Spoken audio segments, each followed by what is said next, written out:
Everyone, welcome back to the channel. So आज हम करने वाले हैं बायोलॉजी 2024 के PYQ. So let's begin with the video. So first question बोल रहा है temperature in scrotum is necessary for sperm formation should be what. So that should be option B, that is 2 degree below the body temperature. And यहाँ पे इसका reason भी stated है। सो temperature जो scrotum में होता है needs to be slightly lower than normal body temperature 27 degree around, and for proper sperm formation and development typically around 2 degree below the body temperature होना चाहिए. That is why scrotum is located outside the body. Similarly second question पूछ रहा है covering of lungs is called. So इसे हम क्या बोलते हैं? इसे हम बोलते हैं option B, that is pleura. So pleura is a double layered membrane that covers the lungs and line the chest cavity, helping reducing the friction during breathing. Question 3 की अगर हम बात करते हैं, यहाँ पे पूछ रहा है incorrect statement. Okay, so incorrect को हाईलाइट कर देते हैं हम. And that is talking about ozone layer. So ozone layer कहाँ पे होती है? वो स्ट्रेटोस्फेयर पे होती है, राइट. एंड वो हमें ओजोन लेयर जो होती है प्रोटेक्ट करती है हार्मफुल यूवी रेज से भी. सो यहाँ पे लिख रखा है पहला ऑप्शन अगर हम रीड करते हैं, सो ozone layer is in troposphere. That is wrong. So option A directly हमारा आंसर हो जाएगा. अभी डायरेक्टली मुझे ऑप्शन ए मिल गया, दैट इज वाई मैं आगे के ऑप्शन रीड नहीं कर रही हूँ. बट इन केस अगर आपको ऑप्शन ए में नहीं मिलता है, सो बाकी ऑप्शन भी आपको रीड करनी पड़ेंगे. So ozone layer in troposphere protects us from harmful UV rays. and ये कहाँ पे होती है? स्ट्रेटोस्फेयर पे होती है, ना कि ट्रोपोस्फेयर पे. इसीलिए ये क्या है? This is incorrect statement. Okay, next है यहाँ पे विच of the following is the correct number of corneal nerves कहाँ पे प्रेजेंट होती हैं? कितनी प्रेजेंट होती हैं एव्स एंड मैमल्स में? सो 12 ईच प्रेजेंट होती हैं. That is why option C is the correct answer over here. Next है question 5, which of the following can make you ill. ठीक है, आपको बीमार कौन सा कर सकता है अगर आप इनमें से किस पर्सन से कांटेक्ट में आओगे? सो क्या वो हाई ब्लड प्रेशर होगा? ब्लड प्रेशर से कोई लेना देना नहीं होता है हमारा. जेनेटिक अबनॉर्मेलिटी से भी कोई फर्क नहीं पड़ता. ब्लड कैंसर भी ऐसे ट्रांसफर नहीं होता है. बट हाँ, अगर डेफिनेटली कोई आपके आसपास छिकेगा तो डेफिनेटली आपको क्या हो जाएगी? आपको भी स्नीजिंग की प्रॉब्लम हो सकती है. इससे कोल्ड एंड फीवर आपको आ सकता है. सो स्नीजिंग किससे कॉज होती है? That is by virus and bacteria making you ill, अगर आप उसमें किसी अफेक्टेड पर्सन के इंसान के कांटेक्ट में आ जाओगे. अब यहाँ पे 6 क्वेश्चन है मैच द फॉलोइंग्स. आप देख सकते हो यहाँ पे लेफ्ट कॉलम पे आपको गिवन है ग्लैंड्स एंड सेकंड कॉलम में आपको गिवन है लोकेशन. तो बहुत सारे न्यू टर्म्स भी दिख रहे होंगे आपको, राइट. जैसे ए हो गया, यहाँ पे 10 हो गया, राइट. अब हम ऐसा करते हैं, बाकी टर्म्स हम रीड करते हैं पहले. सो गैस्ट्रिक ग्लैंड्स कहाँ प्रेजेंट होते हैं? स्टमक में प्रेजेंट होते हैं, जो कि फूड डाइजेशन में भी कहीं ना कहीं हेल्प करते हैं. So D is related with Q. तो यहाँ पे ऑप्शन हमारा बी है एंड डी है. इसके अलावा ये ऑप्शन क्या हो जाएंगे? गलत हो जाएंगे. एड्रिनल ग्लैंड कहाँ प्रेजेंट होता है? वो किडनी में प्रेजेंट होता है. सो सी का एस हो जाएगा. दैट बेसिकली मीन्स सी का एस हो जाएगा. ओके, दैट मीन्स अगैन हमारा ऑप्शन बी भी हो सकता है, ऑप्शन डी भी हो सकता है, राइट. अब इस दोनों में से कोई ना कोई हो सकता है. हमने सी और डी यूज कर दिए. तो पेनक्रियाज कहाँ पे होता है? Pancreas is in your option B over here. So P का बी हो जाता है. Option B will be the correct answer because pancreas होता है लूप ऑफ डियोडिनम. तो हम बात कर रहे हैं क्वेश्चन 6 की, मैच द फॉलोइंग. सो यहाँ पे कॉलम 1 में गिवन है आपको ग्लैंड्स, कॉलम 2 में गिवन है यहाँ पे लोकेशन. तो पहले हम देखते हैं गैस्ट्रिक ग्लैंड जो टर्म नोन है उसे ज्वाइन कर लेते हैं. उसके हिसाब से कुछ ऑप्शन एलिमिनेट हो जाएंगे, राइट. सो गैस्ट्रिक ग्लैंड्स प्रेजेंट होते हैं हमारे स्टमक में. सो डी का क्यू हो जाएगा. दैट मीन ऑप्शन बी और डी हो सकता है. एड्रिनल ग्लैंड की अगर हम बात करते हैं, सो हमारा किडनी में प्रेजेंट होता है वो. सो दैट इज हमने मैच कर दिया है. पेनक्रियाज की अगर हम बात करते हैं तो वो प्रेजेंट होता है लूप ऑफ डियोडेनम में. सो दैट बेसिकली मीन्स इसके हिसाब से ऑप्शन बी हमारा करेक्ट आंसर हो जाएगा. So option B is the correct answer. यहाँ पे उसी चीज़ों को हाईलाइट करके लिख भी रखा है. सो इंटेस्टाइन में होता है आपका crypt of Lieberkuhn and then pancreas की अगर हम बात करते हैं, so loop of duodenum. Okay, अब यहाँ पे इन डिटेल में अगर आपको जानना है कि क्या होता है, so यहाँ पे स्लाइड एडेड है. सो आप देख सकते हो, these are the tiny glands found in the lining of the small intestine and large intestine. ये सिक्रेट करते हैं डाइजेस्टिव जूसेस जो आपका हेल्प करते हैं डाइजेशन में. ये हो गया हमारा ऑप्शन ए की मैचिंग का. बी की अगर हम बात करते हैं जो कि पेनक्रियाज लिंक्ड है, सो पेनक्रियाज लोकेटेड होता है curve that is a loop of duodenum, जो कि अब इसका डुओडेनम क्या होता है? That is what, that is the first part of the small intestine. तो जो भी इसमें एक्स्ट्रा चीज़ें आपको मिल रही है, प्लीज़ मेक श्योर आप उसे हाईलाइट कर रहे हो एंड उसे स्टडी कर रहे हो अच्छे से. इसके अलावा it releases digestive enzymes and hormone like insulin as well. C की अगर हम बात करते हैं, एड्रिनल ग्लैंड जो कि लिंक्ड है किडनी के साथ. So the adrenal gland sits on top of the kidney. Again कुछ स्टूडेंट्स को पता नहीं होता है तो हाईलाइट कर दे रही हूँ मैं. They produce hormones like adrenal and cortisol as well. ये भी इंपॉर्टेंट है. ये भी आपसे डिफरेंट क्वेश्चन के फॉर्म में पूछा जा सकता है. सो प्लीज़ मेक श्योर इसे आप अच्छे से हाईलाइट कर रहे हो. Gastric glands are present in the wall of stomach. ये पूछ सकते हैं स्टमक में एग्जैक्टली कहाँ पे प्रेजेंट होते हैं, सो वॉल ऑफ स्टमक में वो प्रेजेंट होते हैं। ये सिक्रीट करती है गैस्ट्रिक जूसेस जो कि इंक्लूड करता है HCl enzyme to digest your food. इसे एक बार आप देख लें ध्यान से, इन डिटेल सारी चीज़ें स्टेटेड है। नेक्स्ट है question 7, the only cell organelle that is seen in prokaryotic cell क्या होती है, that is ribosome. So option B हमारा करेक्ट आंसर है। सो प्रोकैरियोटिक सेल जैसे कि बैक्टीरिया हो गए do not have membrane bound organelles जैसे कि माइटोकॉन्ड्रिया, प्लास्टिड्स और लाइबोसोम। जो राइबोसोम्स होते हैं लाइजोसोम्स था एंड ये हमारा राइजोसोम्स, ओके। यही ओनली हमारे ऑर्गेनेल्स हैं जो कि क्या करते हैं, they are present and they help in protein synthesis. तो प्रोटीन सिंथेसिस में क्या करते हैं, ये हेल्प करते हैं। अगैन इंपॉर्टेंट है तो मैं इसे स्टार मार्क कर दी। सो ये सीरीज डायरेक्टली चलती रहेगी। सो आप PYQs खुद ब खुद अटेम्प्ट कर सकते हो एंड उसके बाद यहाँ से अपने आंसर्स चेक कर सकते हो रीज़न के साथ। सो ऑप्शन तो आपको डायरेक्टली मिल जाएगा कि कौन सा करेक्ट है, बट हाँ रीज़न के साथ आप यहाँ पे वेरीफाई कर सकते हो। सो क्वेश्चन 8 की अगर हम बात करते हैं, so which one of the following sets include the bacterial disease. अब इनमें से बैक्टीरियल डिजीज कौन सी है, so that is option D over here, ठीक है। लेप्रोसिस होता है, प्लाग होता है एंड डायफ्थेरिया होता है, दैट इज व्हाट, ये हमारे होते हैं बैक्टीरियल डिजीज। सो ये डिजीज़ क्या है, बैक्टीरियल डिजीजेज हैं। अगर हम और ऑप्शंस की बात करते हैं वहाँ पे जैसे कि मल्प हो गया, मिसल्स हो गया, पोलियो या मलेरिया, ये किससे कॉज होते हैं, ये या तो आपके कॉज होते हैं प्रोटोजोआ से या फिर वायरसेस से, बट बैक्टीरिया से नहीं होते हैं, इन दोनों में से किसी से होते हैं। नेक्स्ट क्वेश्चन में हम बात कर रहे हैं यहाँ पे the pace maker of heart को क्या बोलते हैं हम, तो that is option B, that is sinoatrial node. So इसका रीजन यहाँ पे है the sinoatrial node that is located at the right atrium, okay. So ये इंपॉर्टेंट है कहाँ पे लोकेटेड रहता है, and it generates electrical impulse that set the rhythm and rate of the heart as well, that is why it is also called as natural pacemaker of the heart.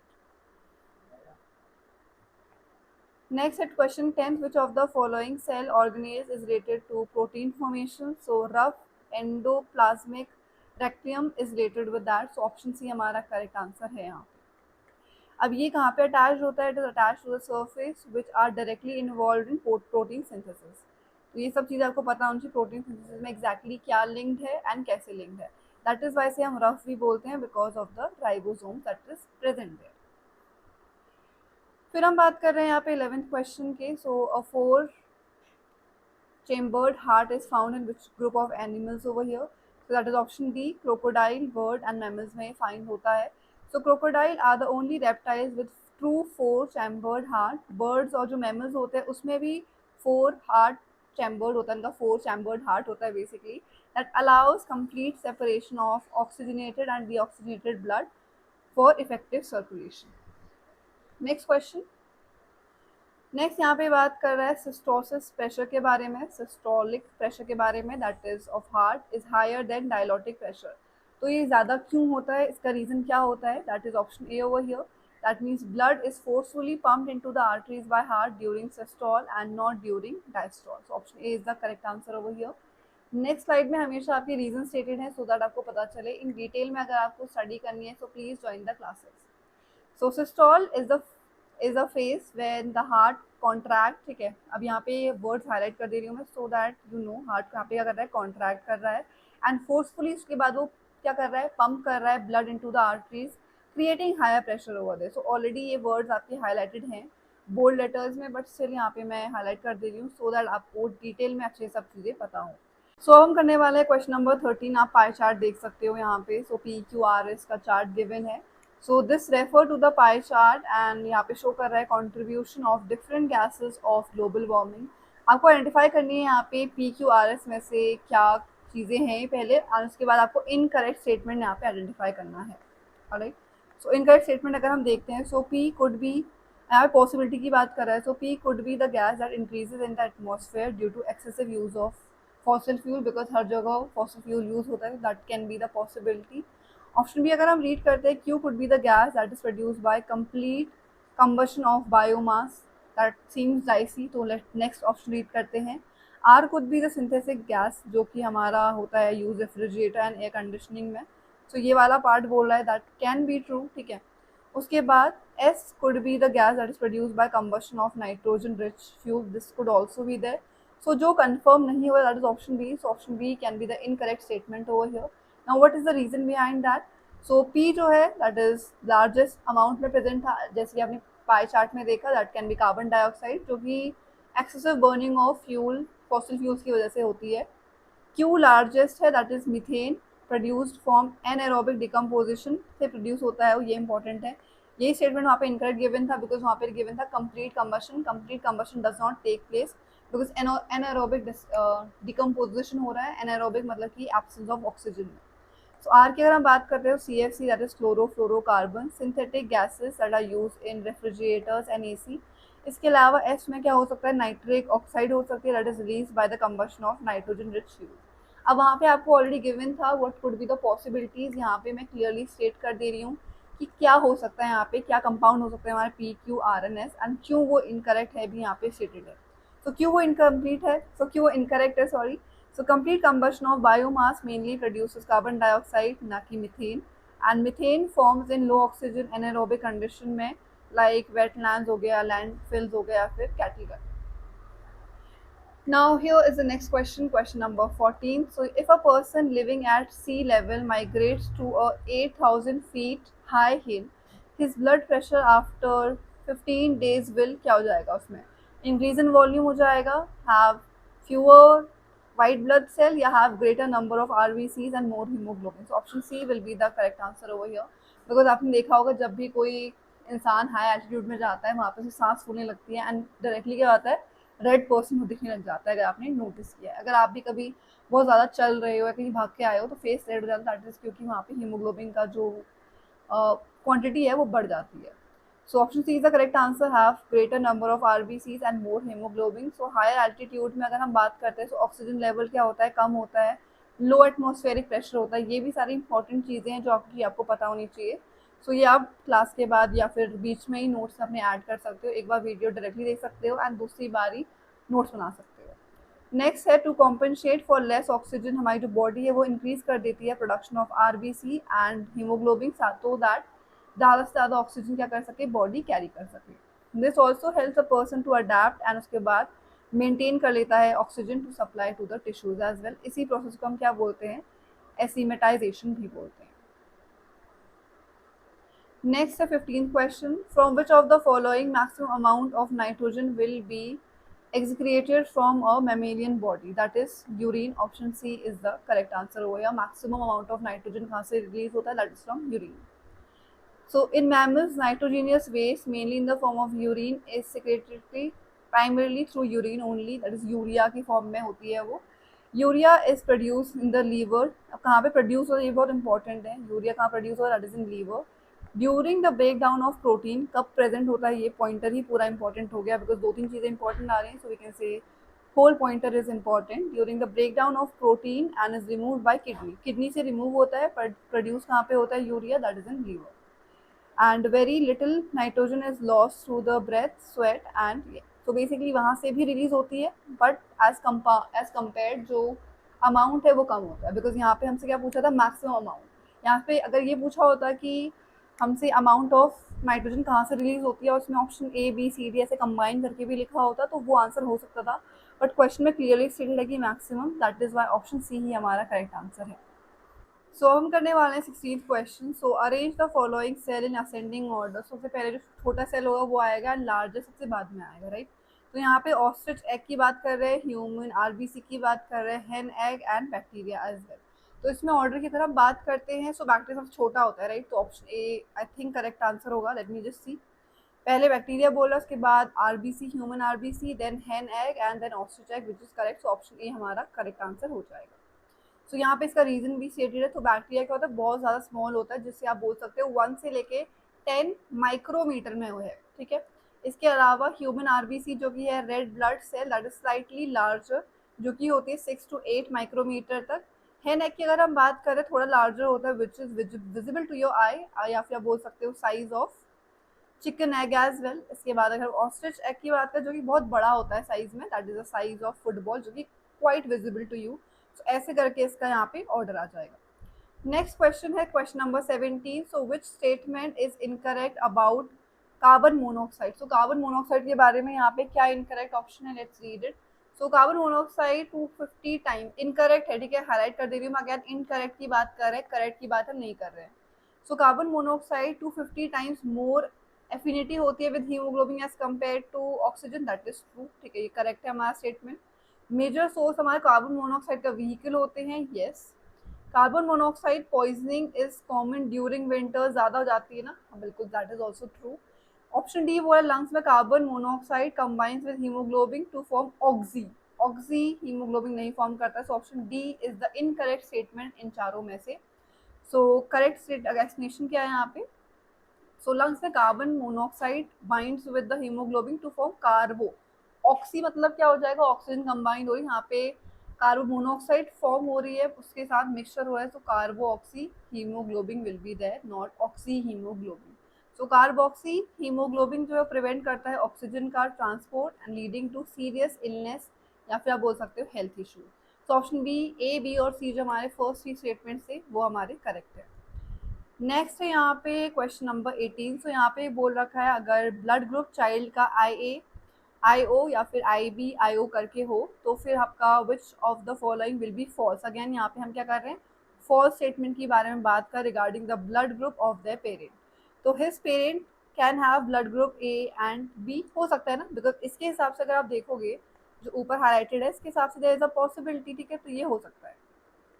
इसके अलावा neither of the parents can have blood group हो, वो तो आपको clearly ऊपर वाला statement दिख रहा है, आई थिंक यही इनकरेक्ट वाला है, but let's just read other options as well. His parents can have blood group AB as well, yes वो भी हो सकता है, right. Blood group of either of the parents can be O, वो भी आप ऊपर क्लियरली देख सकते हो, that is true. So option B is the incorrect statement, false statement है यहाँ पे प्रेजेंट। सो यहाँ पे एक्सप्लेनेशन भी एडेड है, so a child with blood group A can have parents with these blood group, बहुत सारी पॉसिबिलिटीज हो सकती है जिसमें से A एंड O हो सकता है, A एंड A हो सकता है, A and B, AB and O भी हो सकता है। सो a child with blood group B can have similar combination involving B over there. So it's possible for one parent to have blood group O and child to still be A or B over there depending on the genotype of the other parent. Next है यहाँ पे question number 19, आप देख सकते हो यहाँ पे बंदर जो है मंकी अपसाइड डाउन कर रखा है, उससे रिलेटेड क्वेश्चन होगा। So picture is of a monkey eating banana while hanging upside down, will the food be able to reach his stomach, क्या उसके पेट तक खाना पहुंचेगा नहीं पहुंचेगा, डेफिनेटली पहुंचेगा, right. So what could be the reason, so yes में हमारे पास बी और सी ऑप्शन है।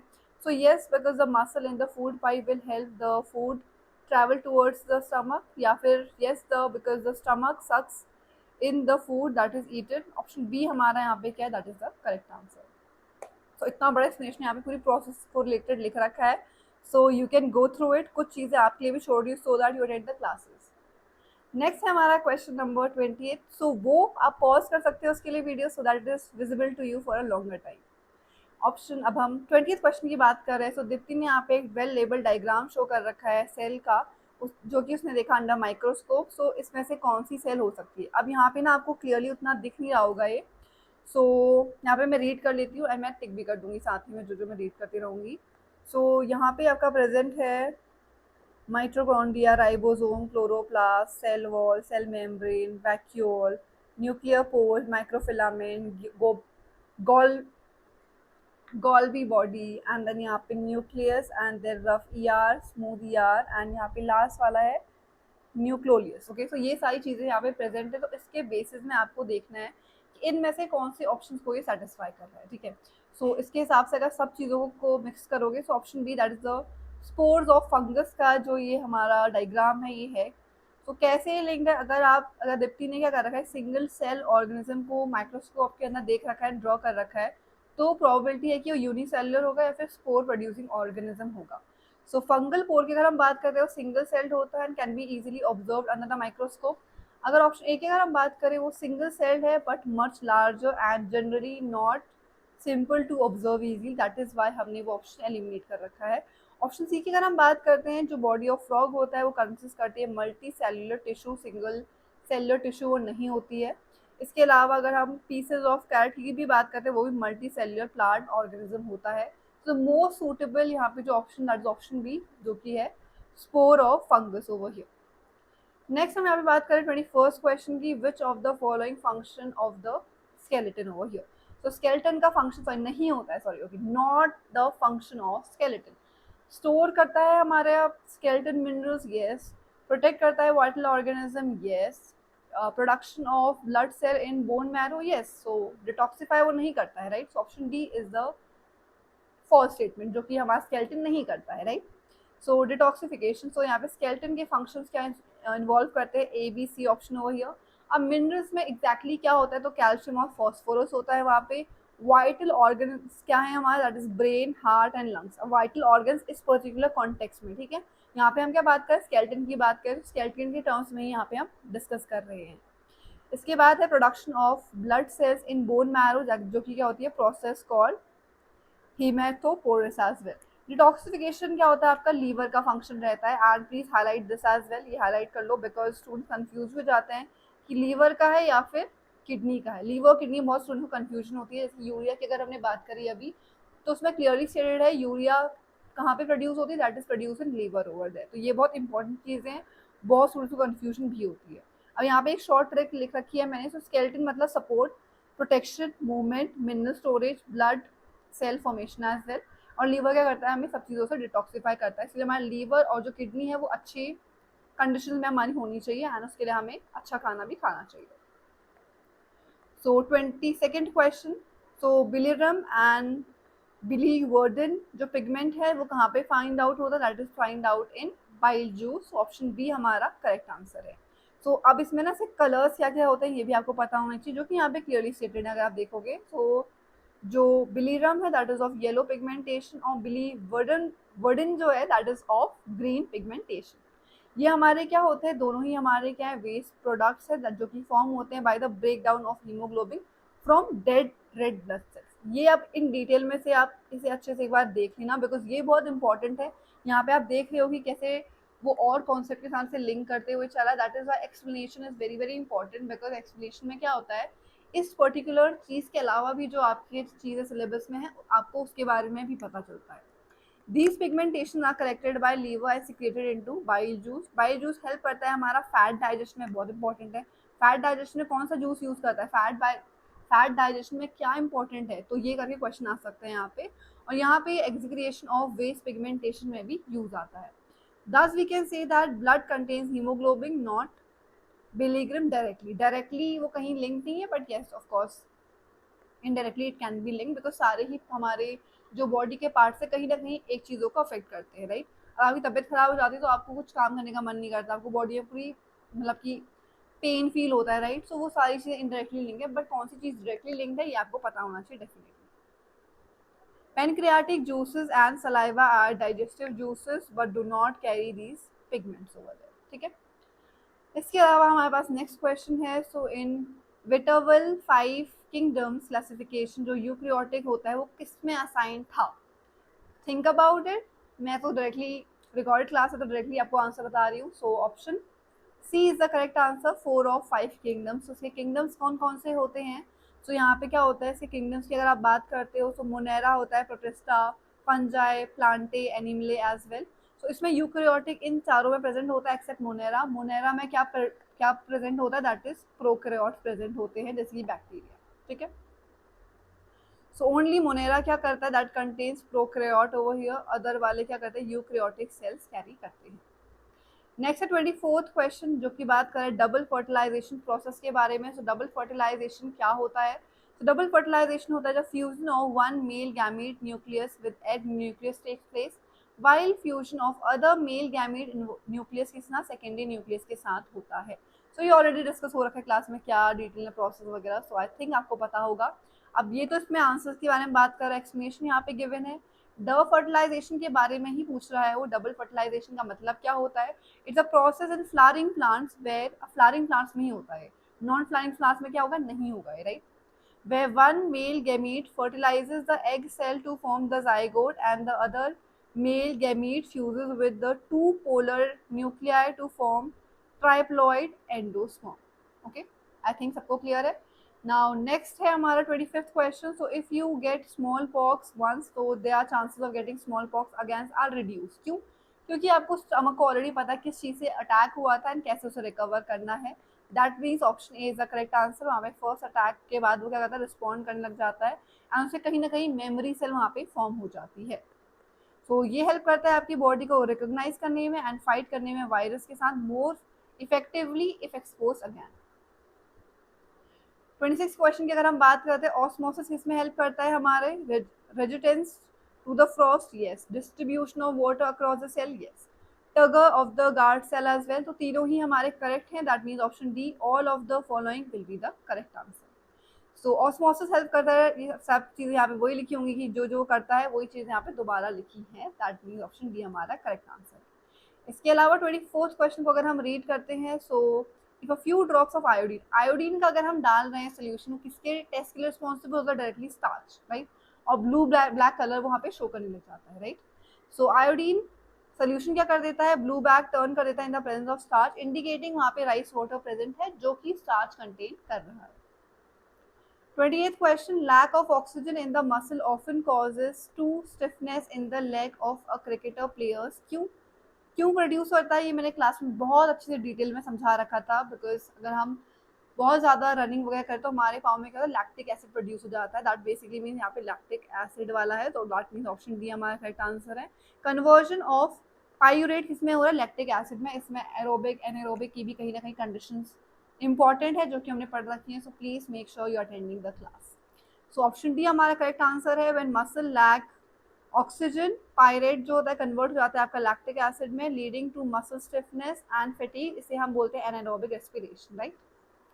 नेक्स्ट क्वेश्चन है यहाँ पे question number 29, central nervous system कहाँ पे फॉर्म हो रहा है, that is brain and spinal cord से। सो ऑप्शन ए हमारा करेक्ट आंसर है।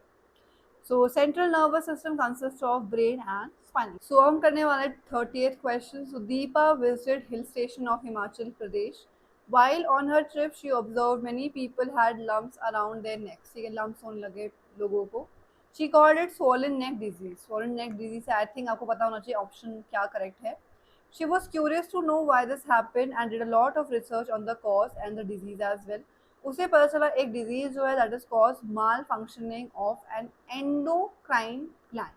तो एक कोई एंडोक्राइन ग्लैंड है जो कि अच्छे से फंक्शन नहीं कर पा रहा है, वो इसका रीजन है। तो आपको क्या लगता है कौन सा एंडोक्राइन ग्लैंड वो हो सकता है?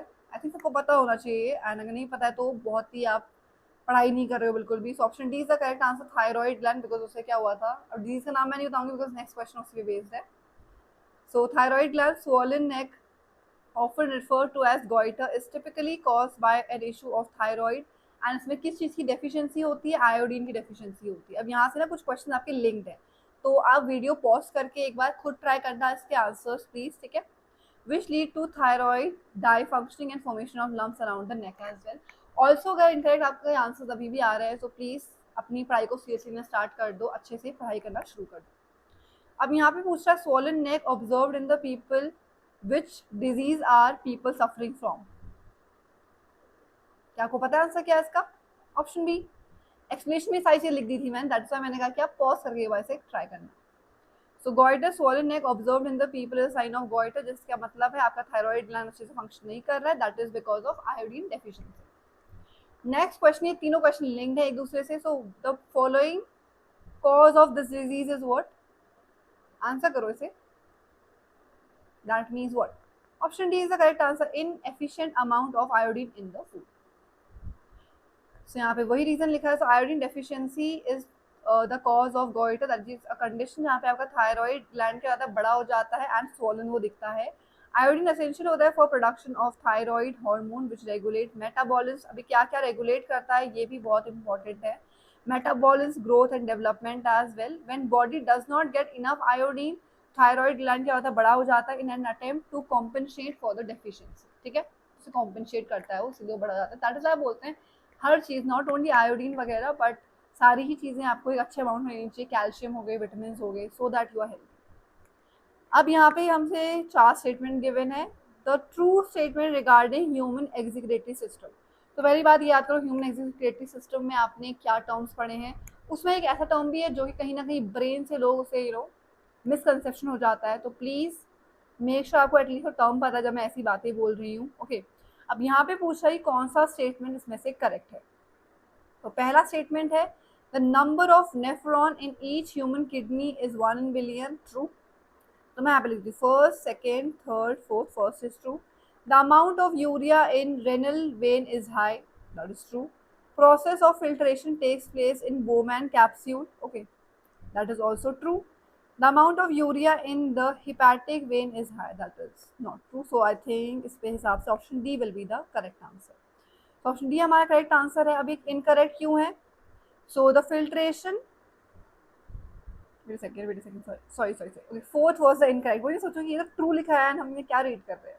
तो पहले स्टेटमेंट से स्टार्ट करते हैं, ऑर्डर वाइज चलेंगे तो समझाने में आसान रहेगा. तो पहला स्टेटमेंट है ट्रू ईच ह्यूमन. अच्छा, पहला स्टेटमेंट ट्रू है, सेकंड भी ट्रू है, थर्ड भी ट्रू है. Let's directly go ahead with fourth statement. तो ये फॉल्स है because the amount of urea in hepatic vein is not high. The liver produces urea which is then transported to the kidney for excretion but it is not concern in hepatic vein over there. तो process आपको पूरा बता दिया है. So next question में move करते हैं. So the conversion of electrical signal into chemical signal in neuron occurs in which of the following? सोचो इस बारे में. Option D, tip is the correct answer. So the conversion of electrical signals into chemical signal occur at the tip of axon, specifically at the synapse terminal, जहाँ पे synapses भी बोलते हैं, जहाँ पे neurotransmitters are released to transmit the signal to the next neuron. Next है 35th question. In which of the following part of the brain is the center of hunger? Option A, that is the forebrain. So the center of the hunger is located in the hypothalamus, which is the part of forebrain. जो hypothalamus होता है वो play करता है crucial part in regulating hunger, thirst and other vital functions. Next है 36th question. Cross हो रहा है between a pure tall plant and pure dwarf plant as well. P plant हमने ले रखा है.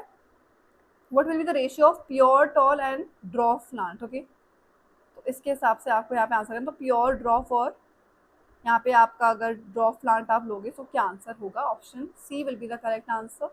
दैट मीन्स यहाँ पे इसका एक्सप्लेनेशन भी गिवन है. पी जनरेशन में क्या होता है, उसके बाद F2 वाली जनरेशन में क्या होगा, and pure tall and then dwarf की कंडीशन में क्या हो जाएगा. राइट, अब देखो यहाँ पे हो क्या रहा है एक्चुअली में.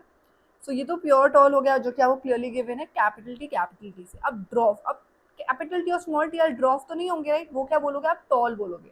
अब ये हो गया आपका प्योर टॉल. राइट, अब टी को एंड क्या बोल सकते हो आप? टॉल. अब छोटा हो सा बचा T small T. That is why option C is the correct answer.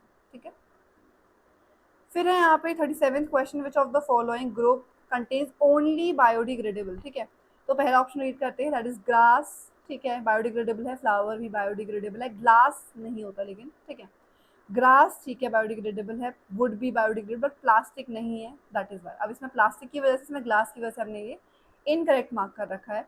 Fruit पील ठीक है. केक ठीक है. लेमन ठीक है. केक ठीक है. वुड ठीक है. बट एल्यूमिनियम नहीं होगा. एल्यूमिनियम की वजह से ऑप्शन करेक्ट नहीं है. दैट मीन्स हमारा ऑप्शन सी करेक्ट आंसर हो जाएगा.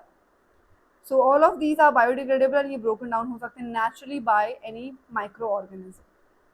इसके बाद है इन ह्यूमन मैन, कोई भी अगर एडल्ट है तो उसका नॉर्मल बीपी कितना होना चाहिए? आई थिंक सबको पता होगा already. So option B, that means 120/80 mmHg होना चाहिए. This is considered as the normal blood pressure for an adult, जहाँ पे 120 रिप्रेजेंट करता है सिस्टोलिक प्रेशर एंड 80 रिप्रेजेंट करता है डायलॉस्टिक प्रेशर, जिसके बारे में उन्होंने अभी पढ़ ही रखा था already. 39th question. The most competition for food light in space maximum कहाँ पे होगा? सो ए ऑप्शन बोल रहा है अमंग क्लोजली रिलेटेड स्पीशीज जो कि सेम एरिया में ग्रो कर रहे हैं. I think this can be correct answer because उन्हीं को क्या होगा, आपस में हीट वगैरह नहीं मिलेगी, सनलाइट नहीं मिलेगी. नॉट हीट बट या sunlight. Adjacent species growing in different area तो कहीं ना कहीं लिंक भी नहीं है. Distinctly related species growing in the same area. अगर अलग अलग स्पीशीज है तो उसका रिक्वायरमेंट अलग अलग होता है. So that can very. जरूरी नहीं है वहाँ पे क्या हो जाए, हाई कॉम्पिटिशन हो जाए. बिकॉज यहाँ पे क्वेश्चन में पूछ रखा है, ये पॉसिबिलिटी है ऑप्शन सी, बट हमसे पूछ रखा है द मोस्ट कॉम्पिटिशन फूड और लाइट और स्पेस के लिए मैक्सिमम कहाँ पे हो रहा है. ठीक है, तो अगर पूछता है कि कहाँ पे हो रहा है तो आप ऑप्शन सी मार्क कर सकते थे. उसके हिसाब से फिर ऑप्शन ए में कुछ और गिवन होता. डी ऑप्शन बोला distinctly related species growing in different area. So option A आपका directly is the correct answer, most suitable one. So closely related species को क्या होगा, सिमिलर इकोलॉजिकल नीड्स होंगे उसकी. जिसकी वजह से इनमें हायर कॉम्पिटिशन बढ़ जाएगा फूड के लिए, लाइट स्पेस के लिए, जब वो सेम एरिया में ग्रो करेंगे। Now this is the last question. So हमारे इकोसिस्टम में क्या होता है, आपके ऑप्शन यहाँ पे हैं। So A option is the correct answer. Primary producers क्या होते हैं, मोर होते हैं than primary consumers. Option A is the correct answer. In an ecosystem primary producer जैसे प्लांट्स हो गए form the base of the food chain are typically more in number than the primary consumer that are herbivorous, as they produce the energy that is necessary for the rest of the food web. So that is it. So हमने PYQs कर लिए हैं biology के. So I'll be meeting you in the class. See you.